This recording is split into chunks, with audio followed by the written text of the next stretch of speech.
అందరికీ నమస్కారం. పితృదేవతల అనుగ్రహం కొరకు ఈ మహాలయ పక్షంలో నువ్వులతో కలిపిన అన్నపు ముద్దను కాకి కోసం పెడితే మంచిది.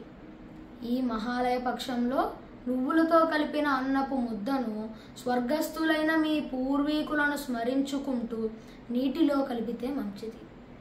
ఈ మహాలయ పక్షంలో స్వర్గస్థులైన మీ పూర్వీకులను స్మరించుకుంటూ నువ్వులతో కలిపిన అన్నపు ముద్దను స్వధాయై నమః అని అగ్నిలో వేస్తే మంచిది.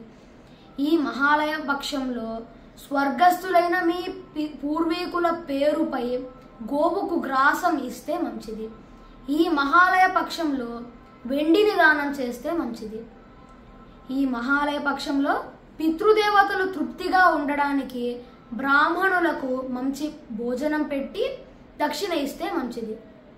ఈ మహాలయ పక్షంలో 15 రోజులకు సరిపడినంత పప్పు, బెల్లం, ఉప్పు, బియ్యం వంటి నిత్యావసరాలను దానం చేస్తే మంచిది. అసలు పితృదేవతలు అంటే ఎవరు, వాళ్ళు ఎంతమంది అని రేపటి వీడియోలో తెలుసుకుందాం. శుభమస్తు.